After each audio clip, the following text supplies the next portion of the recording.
বানানো বিচার ব্যবস্থা, বানানো বিচারপতি, নিজেদের উকিল, নিজেদের পিপি, নিজেদের সাক্ষী, নিজেদের রায় সব দিয়ে একটা মানুষকে 17 বছর আপনি আটক করে রেখেছেন। আমার তো মনে হয় এখন সময়ের দাবি। সূরা ফাতিহা থেকে যেহেতু তাফসীর শুনছেন, আজ এই বাংলার 18 কোটি জনগণের উপরে যদি আল্লাহ পাক খুশি হতে চান, এই নিরপরাধ মানুষগুলোকে জেলখানা থেকে মুক্ত করা লাগবে। যশোর বাসে আল্লাহ রাব্বুল আলামিন এখানে কয়েকটা বিষয় আমাদেরকে উপহার দিতে চেয়েছেন সুসংবাদের মাধ্যমে। 1 নম্বরে আল্লাহ বলেন আমি রাজি হয়ে যাব।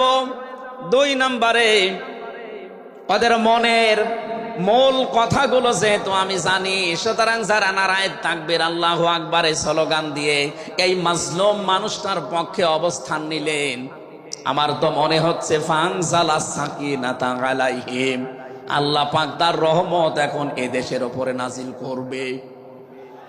2 নম্বরে ওয়াসাবাহুম ফাতাহান করিবা, একেবারে সুপ্রসন্ন নিকটবর্তী বিজয় আমাদেরকে আল্লাহ এই মাজলুম মানুষটার পক্ষে দাঁড়ানোর কারণে দেবে। আমি আজকেও একজন জেল খাটা মানুষের সাথে কথা বলছিলাম, তিনিও প্রায় 3.5-4 বছর জেলে ছিলেন। তিনি জ্বালাচ্ছিলেন যে হামজা ভাই, আসলে আমরা যারা জেলে ছিলাম তারা ছাড়া এটা বোঝানো সম্ভব না।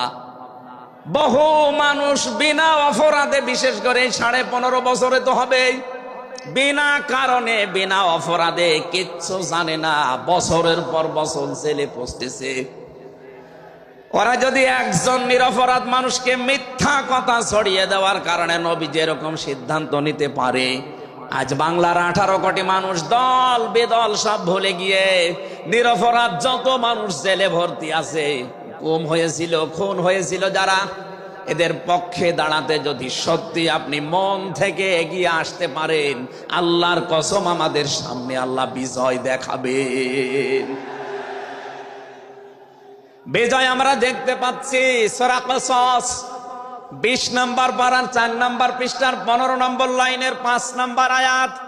বাড়িতে যে আয়াতটা তাফসীর দেখবেন, আল্লাহ রাব্বুল আলামিন বলেন নুরিদু আন্নামুন্না আলাল্লাযীনা ইসতাদঈফু ফিল আরদ ওয়া নাজআলাহুম আইম্মাতাও ওয়া নাজআলাহুমুল ওয়ারিসিন।